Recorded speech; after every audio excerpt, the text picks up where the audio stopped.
On va dire que la conscience, c'est le fondement de l'univers. C'est l'arrière-plan. C'est le substrat non matériel. C'est la matrice qui contient tout en germe, qui peut être totalement informe, non né, non créé.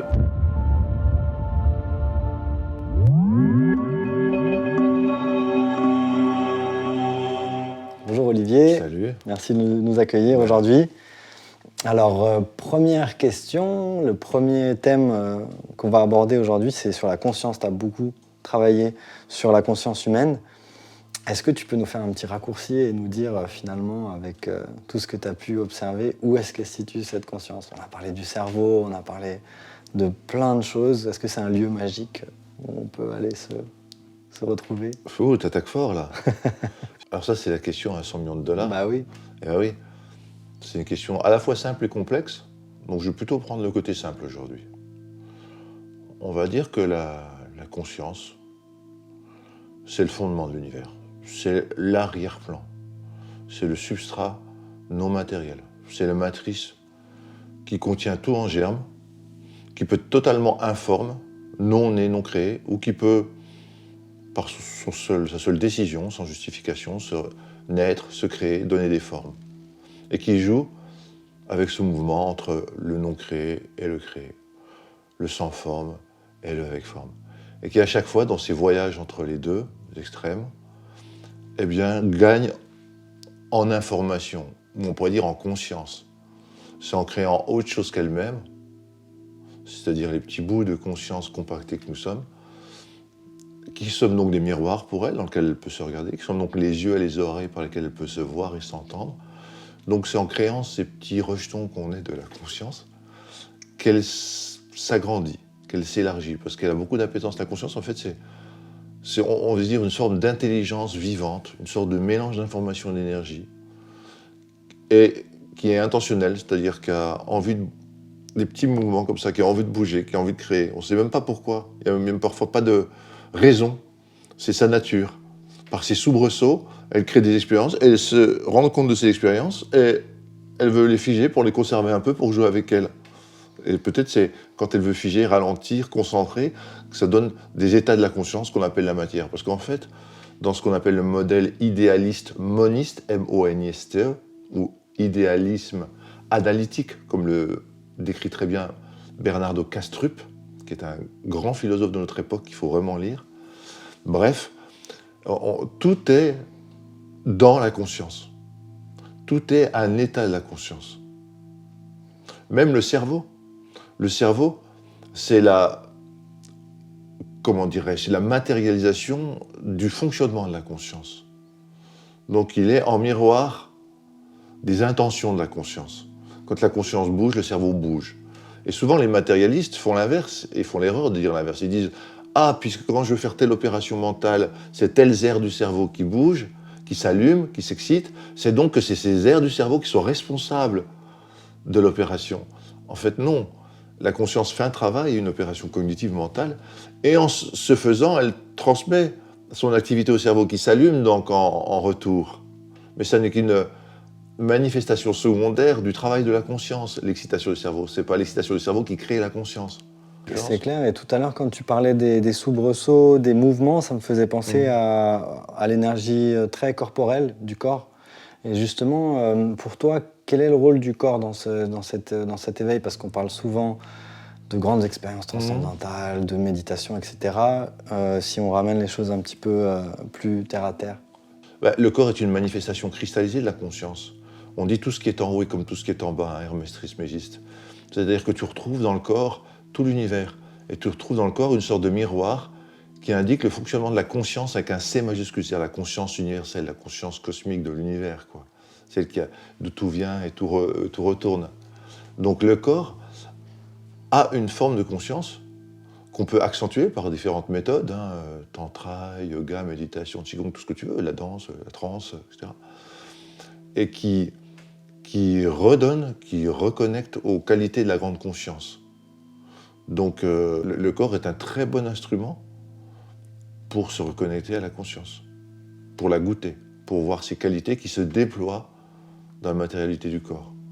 On pourrait presque dire que c'est le corps est une métaphore ou une allégorie de la conscience, de la façon dont travaille la conscience de manière interne. Elle n'a pas besoin de corps, la conscience, pour travailler. Par contre, elle a pu créer un corps pour mieux se goûter, pour mieux se voir, pour mieux expérimenter des choses que seule, dans son infinité, dans sa tranquillité, elle ne pourrait pas expérimenter. Mieux explorer, ça me fait penser aussi au lien avec les autres, au relationnel. On est aujourd'hui jour de Saint-Valentin pour cet enregistrement. Et je voulais t'entendre un petit peu sur le thème de l'amour, des relations, comment tu vois les choses. Certains pensent qu'on est en train de créer un nouveau monde sur l'amour. Donc voilà, un petit peu pour toi, c'est quoi l'amour? En fait, l'amour, c'est constitutif de l'univers. C'est-à-dire, en fait, c'est les Grecs, par exemple, dans la mythologie, ils mettaient ça juste après le chaos. Du chaos naît Gaïa et Eros, mais pas le Eros qui serait le fils d'Aphrodite et Arès. C'est parce que lui, ce serait un petit dieu. Non, non, c'est la première force cosmique. C'est-à-dire, c'est la force de la réunion, de rassembler, remettre ensemble ce qui était séparé à un moment. Quand on dit l'amour est plus fort que la mort et tous les gens qu'on a aimés, on les retrouvera après la mort, leur champ énergétique, leur âme viendra se coller naturellement à nous et continuer des expériences parce que c'est une force, c'est comme les forces atomiques, c'est des forces qui rassemblent l'atome, mais c'est nécessaire, sinon il va se disperser et exploser. Eh bien, il y a cette force qui réunit de façon bienveillante et complémentaire des champs qui ont été momentanément séparés. Tu penses qu'un jour on pourra étudier l'amour de façon scientifique comme une énergie? Ah ben il a forcément une contrepartie matérielle et énergétique, il est partout. Il fait partie... la conscience, en gros, avec un C majuscule, cette fameuse constituante base dont je parlais tout à l'heure, elle se manifeste par différentes facettes, comme les facettes du diamant. Et parmi les facettes les plus importantes de la conscience, avec un grand C, tu as la lumière, l'amour, la connaissance, mais la connaissance comme dans la gnose, la connaissance des vérités essentielles, quoi. Et puis, le quatrième, j'ai oublié, mais c'est la félicité. C'est Satchitananda, hein, existence, conscience et félicité. Donc, quand on parle d'amour, on parle de manifestation de la conscience. Sur Terre, dans la matière, elle se décline sous forme de gentillesse, entraide, compassion, empathie, douceur, tendresse, patience, tolérance, etc. Gentillesse, j'ai déjà dit, générosité, etc. Et d'ailleurs, il y a plein de livres actuellement qui paraissent pour chacun des termes dont je viens de parler, qui montrent que l'humain est rempli de ça. Et câblé pour ça. C'est inné chez lui, cette appétence et cette compétence pour l'amour. Simplement, lors de son éducation, il subit des traumatismes, on lui met des limites, on lui met des peurs, il a des blessures et il se ferme à cet amour naturel. Mais il y a plein de travaux, notamment en développement de l'enfant, qui montrent que l'enfant, naturellement, est empathique et veut rendre service. Après, ça se gâte pour plein de raisons, mais c'est inné. Et en fait, il y a tout ce qu'on appelle les méthodes spirituelles, c'est les méthodes vraiment d'élargissement de la conscience. Donc d'élargissement de l'amour qui va avec. Et ça, je peux le dire. Et parmi ces méthodes de développement de la conscience ou d'élargissement de la conscience, on retrouve donc toutes ces manifestations de l'amour dont je viens de te parler qui se manifestent, mais on retrouve aussi ce qu'on appelle les capacités de mindfulness de pleine conscience, c'est-à-dire des capacités de se détacher des contenus mentaux émotionnels, ne pas y réagir automatiquement, les contempler avec bienveillance et les accepter, sans tirer de jugement négatif sur soi ou sur le monde. Et puis après, il y a les capacités de la conscience de plus haut niveau qui peuvent se développer, c'est-à-dire s'apercevoir qu'on est beaucoup plus que ce petit corps et ce petit mental et qu'on est relié à d'autres consciences, à d'autres univers même, et même à la grande conscience source, l'esprit avec un E majuscule. Ça, c'est en fait les étages d'élargissement de la conscience qu'on retrouve partout avec toutes les méthodes, qu'elles soient sans psychédélique ou avec psychédélique, etc. Enfin, si on parle plus tard du psychédélique, je ne sais pas, mais on verra. C'est plein de facettes différentes de l'amour, finalement. Ouais. Et ça me fait penser, pour moi, c'est beaucoup lié à ce qui rassemble, vraiment ce qui met les choses ensemble plutôt que de les diviser. Et justement, donc, je voulais savoir un peu comment est-ce que tu rassembles les thèmes chamanisme et psychothérapie, et plus largement, tout ce qui est tradition ancienne avec tradition, on va dire, plus occidentale, plus scientifique. Parce qu'on voit qu'en ce moment, il y a des ponts qui se créent. En fait, il y a un continuum. Moi, j'avais décrit dans un livre qui s'appelle L'éveil psychédélique, 6 niveaux d'élargissement de la conscience. Et dans les premiers niveaux, les 2 premiers niveaux, le niveau 1 et 1', du coup, on est plutôt dans un élargissement qui fait qu'on prend conscience de l'inconscient en nous, qui est une forme de conscience, mais que l'ego ne voit pas quand il met sa lumière ailleurs. Et grâce aux méthodes d'élargissement de la conscience, tout d'un coup, l'ego peut aller en arrière-plan et on peut voir se profiler ce qu'il y avait dans ce qu'on appelait l'inconscient, mais qui était vraiment une force consciente qui ne demandait qu'à être observée pour exister en tant que conscience. Donc là, on voit l'inconscient personnel. Mais après, si on élargit, on va tomber dans ce qu'on appelle le transpersonnel ou l'inconscient collectif ou les phénomènes chamaniques, ce qu'on appelle le monde du rêve avec un R majuscule chez les chamans. Et après, si on élargit, on va dans un monde qui est de pur esprit. Et pour les chamans, en général, ils ne travaillent pas à ce niveau-là. Ou alors ils appellent ça globalement Wakantanka, enfin, ou le grand esprit, etc. Mais ils travaillent plutôt avec les esprits dans le monde intermédiaire, transpersonnel. Tu vois, nous, la psychothérapie occidentale, elle travaille plutôt sur le niveau 1 et 1', inconscient personnel, égo.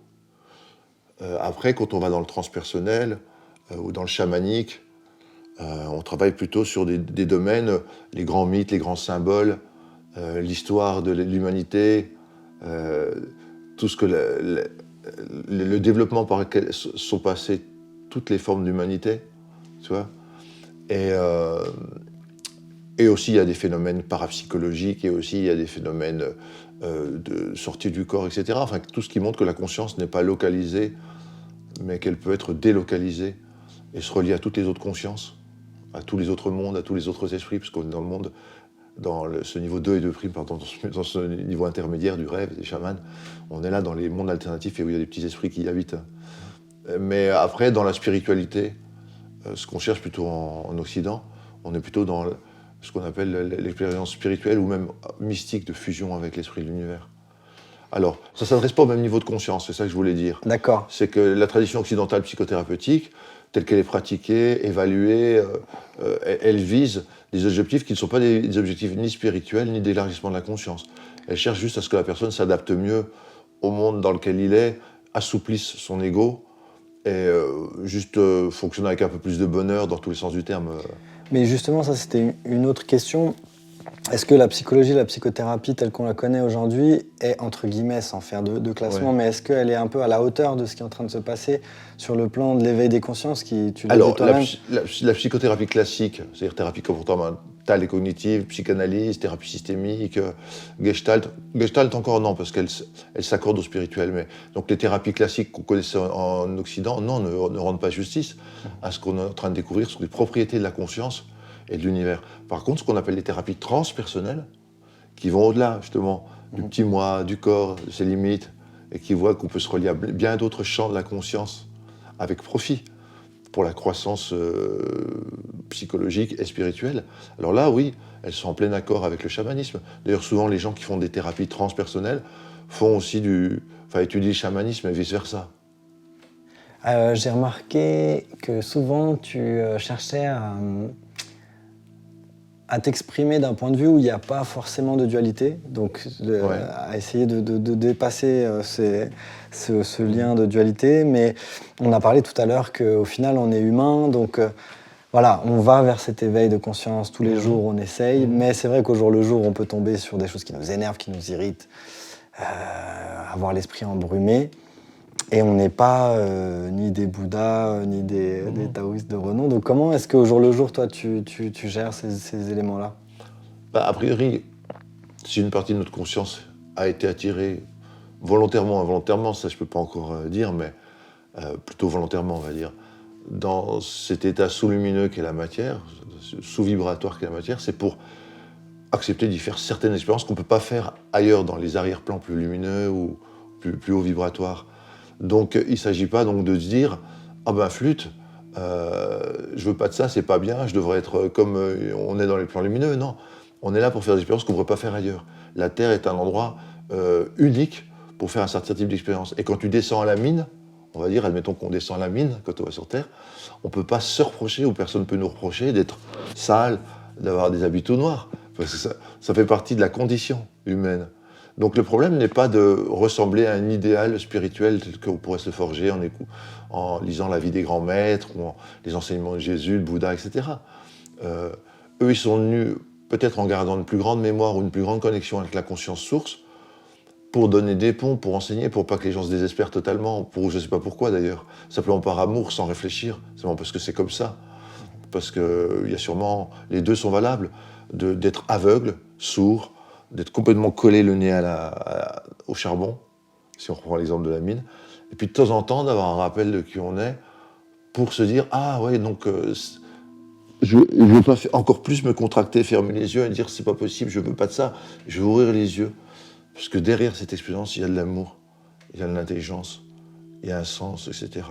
Donc je vais mieux aller au contact avec la matière si je sais qu'il y a cet arrière-plan spirituel. Mais cet arrière-plan spirituel n'est pas fait pour quitter la matière, vouloir être parfait, etc. Parce que la grande conscience source, si elle crée du parfait, elle se recrée elle-même. Donc se recréant elle-même, elle va être dans le vaste ennui de ne rencontrer qu'elle toujours. Si elle veut s'adresser à quelque chose d'autre qu'elle, il faut qu'elle le crée limité et imparfait. Tu vois ce que je veux dire? Et peut-être que même on existe en même temps, peut-être sur ces mais deux, de ces toute deux façon, on plans-là. a certainement une partie de nous, comme l'iceberg, la partie immergée de l'iceberg, qui est complètement spirituelle, complètement... si elle venait ici, comme ça, dans son plein éclat, on serait là, on s'inclinerait. Maître, merci d'être là. Et toi comme moi, et comme tous ceux qui sont dans cette pièce-là. Mais pour faire un certain type d'expérience terrestre, quelque part, il faut pas connaître toutes les règles du jeu. C'est-à-dire, si tu joues à un jeu, je sais pas moi, n'importe quel jeu, si tu joues au Cluedo, tu connais le Cluedo, tu sais, il faut chercher l'assassin, qui est l'assassin, où est l'arme, et dans quelle pièce ça a été fait. Si tu commences le jeu et quelqu'un dit c'est Madame Pivoine dans le... Il n'y a plus de jeu. Bah tu te casses. Tu vas gagner, t'es content, mais tu vas t'ennuyer quoi, pendant le jeu. Puis on n'aura rien appris en plus. Bah oui, t'auras pas appris de stratégie, t'auras pas appris à lire un peu dans le jeu des personnes, de mémoriser les trucs, de faire des déductions, de prendre des risques, d'être content si tu trouves. C'est moins marrant. Bah c'est moins marrant, ouais, parce que je pense que quand même le plan terrestre, c'est une sorte d'immense parc d'attraction, avec des grands 8, avec des choses qui donnent beaucoup de frissons, émotionnels et tout. Et notamment l'émotionnel, il y a quelque chose qui est cultivé spécifiquement, les grands hauts et les grands bas des émotions, est quelque chose qui est assez spécifiquement terrestre. C'est difficile, de transmettre ça à des gens qui sont en profonde souffrance. Parce que quand on dit que c'est des grands 8, c'est vrai que c'est l'émotionnel, mais c'est vrai que je pense dans ton métier, tu le vois souvent, de réussir à prendre ce recul-là pour réaliser qu'en fait, c'est une matrice, c'est un jeu. Oui, après tu as la douleur par rapport à la souffrance. La souffrance, c'est vraiment le refus de la douleur. C'est rajouter une couche de douleur à la douleur. Par exemple, amène-moi, on me quitte. La douleur naturelle, si j'aimais la personne, c'est triste. D'accord? Mais si je me dis, ouais, elle m'a quitté parce que je suis qu'un pauvre naze, puis de toute façon, personne ne m'aime, et je finirai seul, et c'est bien fait pour ma pomme, etc. J'ai envie de me jeter par la fenêtre parce que je suis trop gros, trop machin. Là, tu rajoutes de la douleur, tu rajoutes des couches. Et en psychothérapie, on apprend aux gens à pas rajouter des couches, à accueillir et à se rendre compte qu'au bout s'ils le font vraiment, ça va déjà arranger les choses. Que finalement, paradoxalement, c'est quand on s'accepte pleinement comme on est qu'on commence à changer. Parce que quand on s'accepte pleinement, il y a quelque chose qui se détend, qui respire, il y a du jeu qui se fait. Et là, les nouvelles énergies, curatives, auto-guérison, machin, les esprits, tout ça, ça peut venir, ça peut reprendre sa place.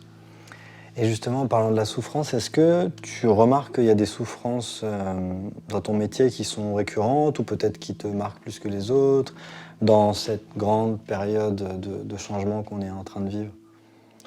De toute façon, la souffrance de base, entre guillemets, c'est la peur de la mort, c'est la condition de mortalité.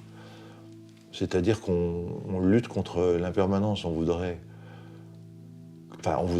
certains plus que d'autres, hein, mais c'est ça qui fait beaucoup souffrir, refuser l'inconnu ou se rattacher aux bonnes routines bien prévisibles du connu, refuser l'expérience de la crainte du nouveau, au lieu que ça soit une curiosité, en faire une terreur.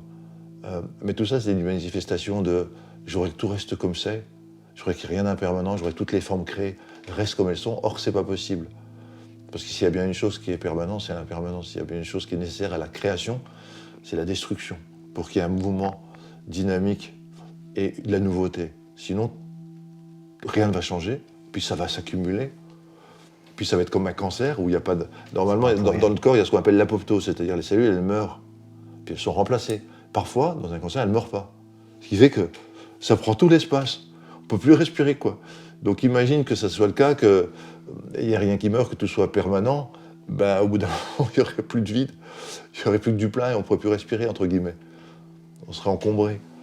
Donc tout ça pour dire quoi? Tout ça pour dire que sûrement que beaucoup, derrière les toxicomanies, hein, que ce soit des drogues ou anorexie, boulimie, troubles du comportement alimentaire ou recherche effrénée de plaisir sexuel ou financier, enfin de consommation, toute la consommation excessive.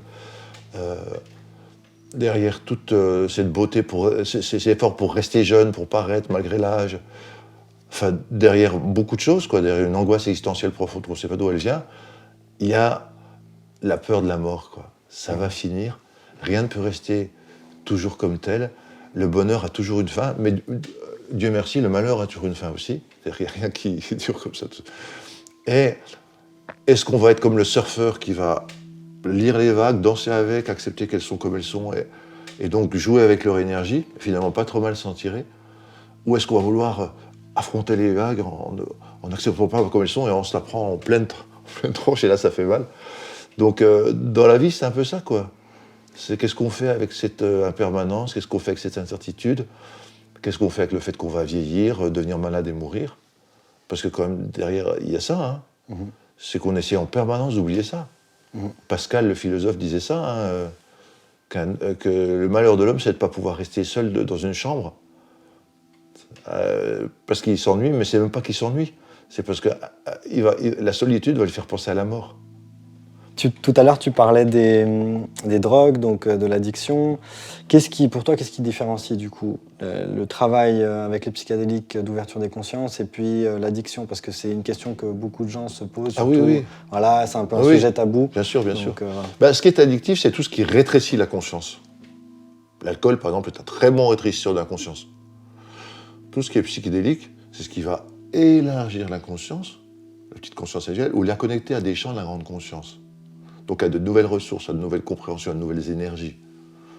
C'est curatif. Les drogues, comme on dit, c'est-à-dire en gros alcool, nicotine, cocaïne, amphétamine, héroïne, sucre, bien entendu, ça apporte pas de nouvelles informations.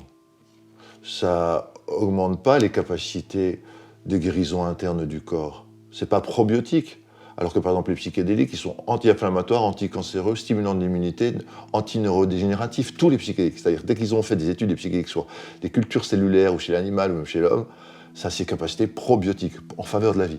Alors que les drogues, comme tu dis, elles détériorent le corps et l'esprit. Ça, c'est clair. Sacrée différence quand même. C'est très différent. Deuxièmement, les drogues, comme tu dis, sont addictogènes. C'est-à-dire que plus tu en prends, plus tu veux en prendre, et plus d'ailleurs tu as besoin d'en prendre, et tu souffres si tu n'en prends pas. Alors que non seulement les psychiques ne sont pas addictogènes, c'est-à-dire que tu peux en prendre une fois, puis plus jamais. Tu peux en prendre une fois par mois pendant un an, plus jamais. Tu peux en prendre une fois par an tous les 10 ans, et plus jamais après. Ça n'a aucune importance. Tu n'es pas en manque, tu n'es jamais en manque. Tu vois ? Et au contraire, ils ont été mis en avant par la recherche scientifique moderne comme d'excellents médicaments pour lutter contre la toxicomanie. L'ayahuasca, l'iboga, le LSD, les champignons à psilocybine, pour ne parler que d'eux. Même la 5-MeO-DMT, qui est issue des glandes de sécrétion d'un crapaud du désert, d'un désert mexicain. Bref, toutes ces substances ont été montrées comme permettant la guérison. La guérison, ce qui est énorme, parce que les toxicomanies, c'est extrêmement dur. Hein. Quand je pense alcool, tabac, héroïne, cocaïne, amphétamine, il y a des gens que c'est extrêmement dur à guérir. Et bien, par rapport à des programmes normaux de soins, c'est-à-dire sans substance, ils ont amené un taux incroyablement élevé de guérison de gens qui ne rechutent plus. Donc, non seulement ce n'est pas des drogues, mais ils sont anti-addictifs.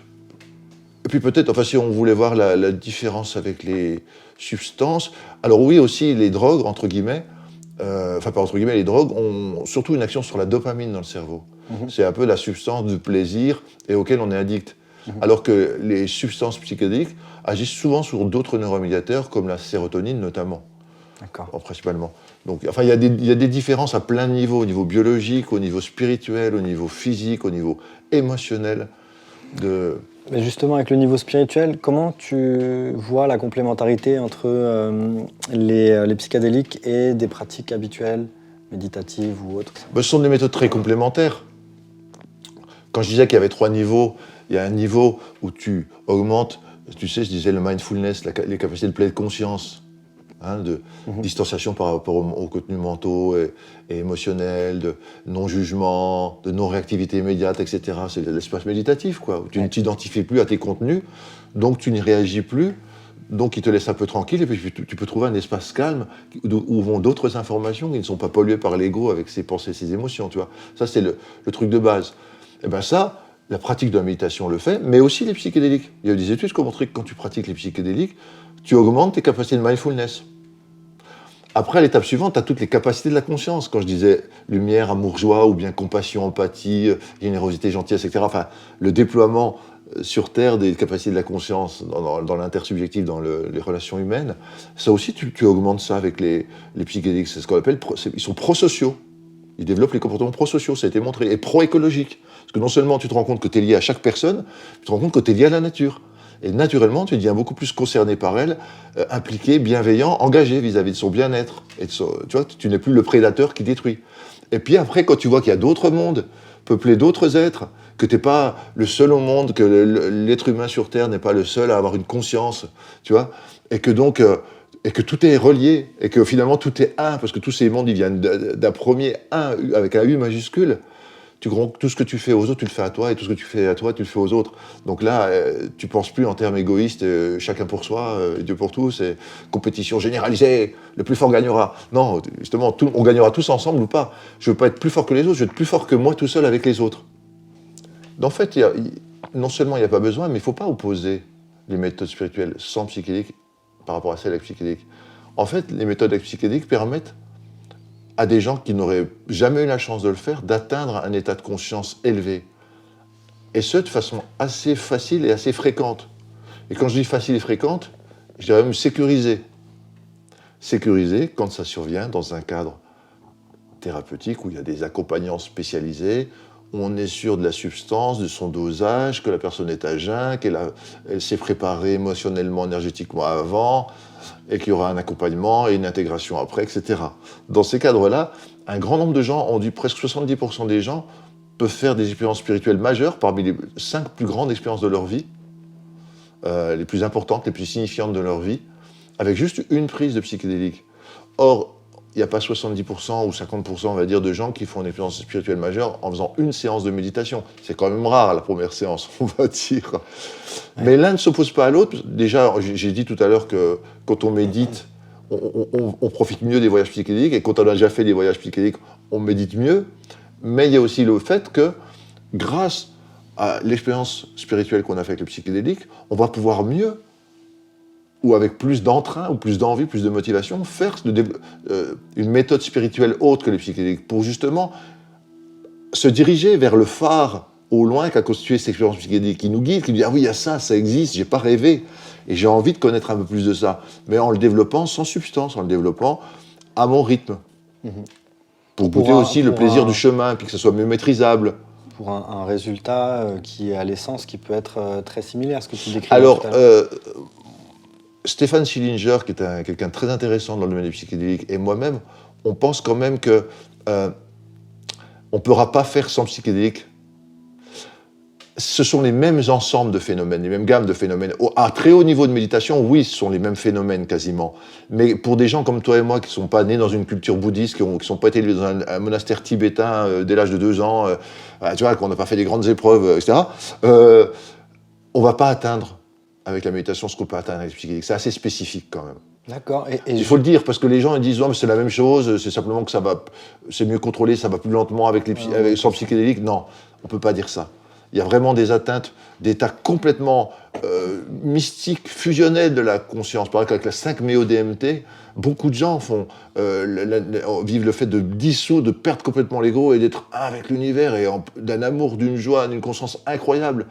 Et ça, pour la plupart, ils ne l'auraient pas atteint avec plusieurs années de méditation, quand même, faut le dire. Enfin, je ne vais pas embêter les gens des écoles de méditation, mais... Donc, c'est à la fois complémentaire et en même temps, chacun joue son rôle.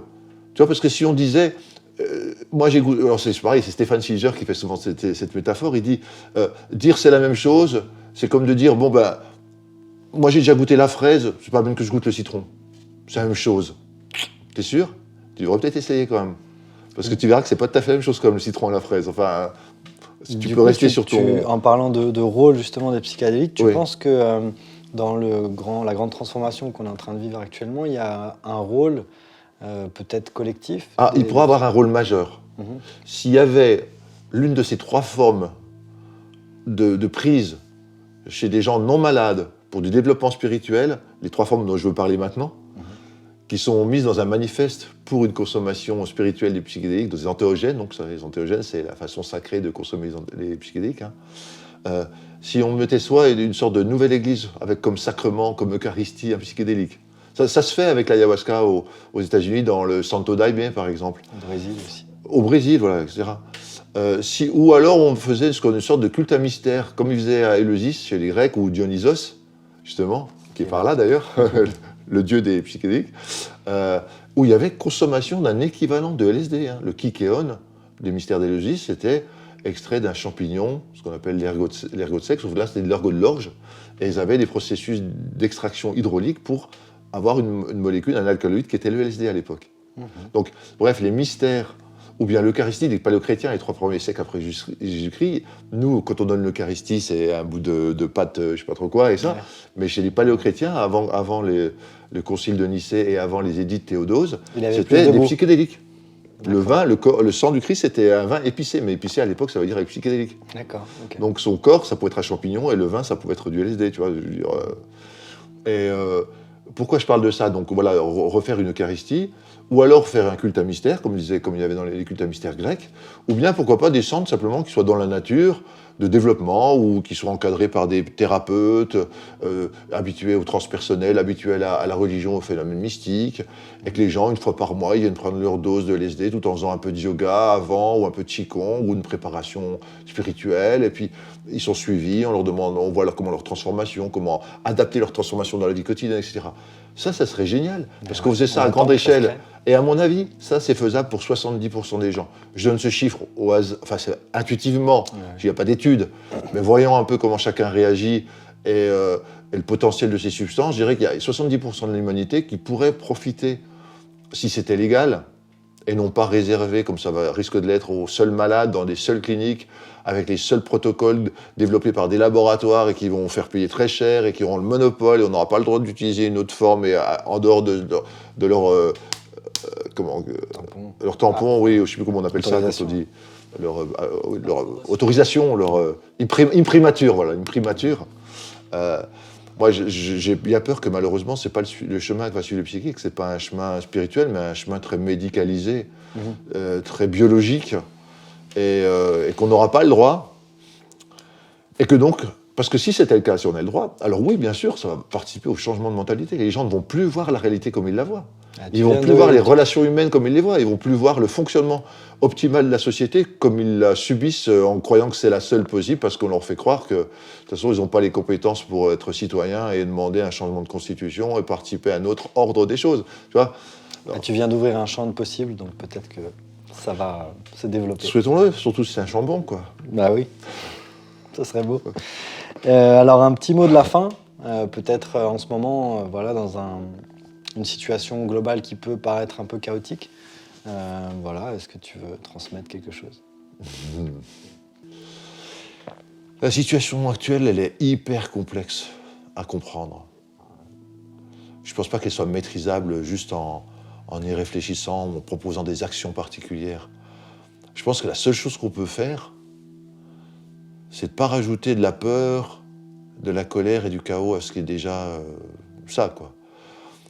C'est-à-dire à arrêter de juger les gens, arrêter de les diviser, arrêter de croire qu'on est le seul à avoir raison, admettre que les gens aient d'autres façons de voir les choses et qu'ils ont le droit d'avoir peur et qu'ils ont le droit de douter.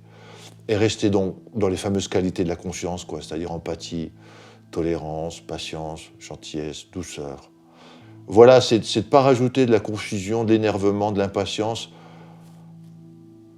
au bouillonnement comme ça, émotionnel dans lequel on est plongé. Garder son cœur ouvert, pas s'impatienter, laisser venir, faire ce qu'on peut dans les qualités de la conscience, à notre niveau. Voilà ce que je dirais. Super, merci beaucoup Olivier.